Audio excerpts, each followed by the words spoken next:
Hello, Steeler Nation.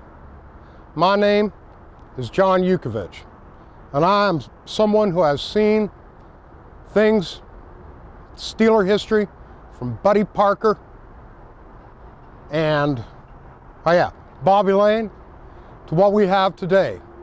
And I'm here today to speak to you honestly about what it is that's kept our team this year, 2013, from really doing much of anything. And that is coaching. And in honor of excellence in coaching, standing here near hallowed ground, I'm wearing my throwback Steeler coaching outfit. I think those of you who are around in the 70s just might recognize it. And it's here. I'm in this outfit to ease your pain, Steeler Nation. I will not speak of the Al-Qaeda offense we saw in the first 4 games of this season. One which was so decentralized that nobody knew when and where or if it was strike, and nobody apparently was in charge.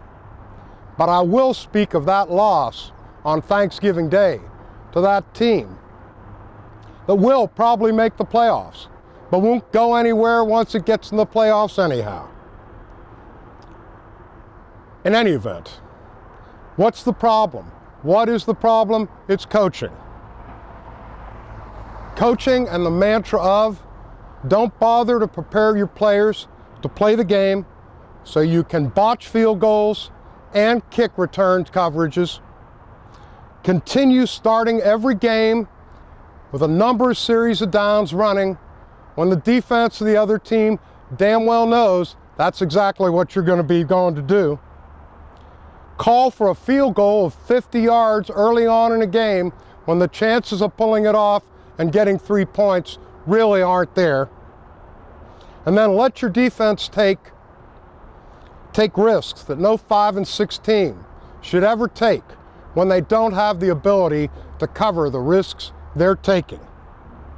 Spend the last 5 minutes of a game on a plan to keep the ball away from the opposing team, score a touchdown, make a 2-point conversion, and then maybe do something different than you've been doing for 60 minutes. No, and that's not all. And oh yes, step out into the field. If you're a coach and you feel like you need to be the 12th man in kick coverage. I have to read this, ladies and gentlemen, because I have to. You know, Coach Tomlin reminded me a lot of Woody Hayes when he stepped out onto the field the way he did. But he didn't remind me of Woody Hayes when he laughed about it. At least Woody Hayes was serious. He was serious enough that in the 1978 Gator Bowl, when an opposing player intercepted his quarterback, he punched the guy. And I think he even tackled a player on another occasion. And Woody's record? Well, Coach Tomlin's going to have to go a very long way to even get near it.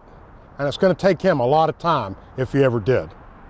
Yes, the problem is our head coach is not serious about a number of things, including all the above and a little thing called character.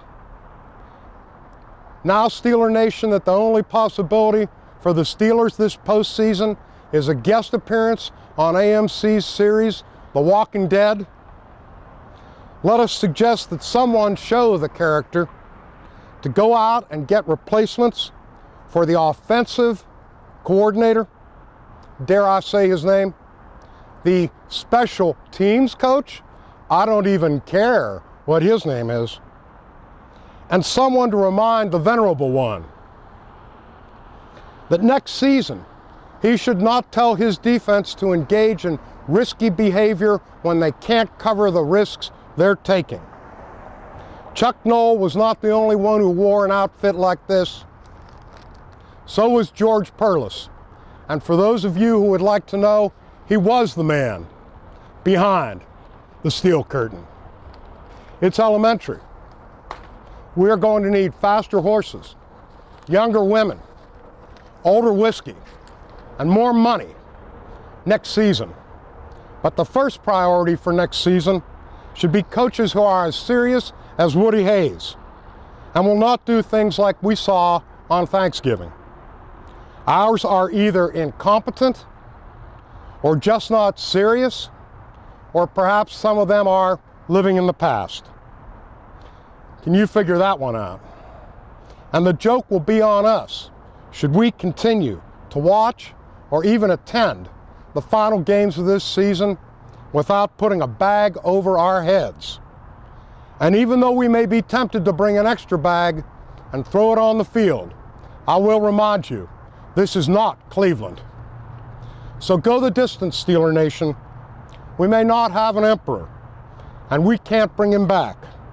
But if the citizens do not show their absolute contempt for this lack of imagination, this lack of discipline, this lack of character now, we will see it again next year, and we will never see the kinds of things we saw on this hallowed ground over to score. Oh. So once again, and with all the respect in the world to all those people who brought us up to and after the Immaculate Reception, ladies and gentlemen, you go to the game, you put a bag over your head. Don't bring a second one. Don't throw it on the field. This is not Cleveland, Ohio. Thank you, and a Merry Christmas to you.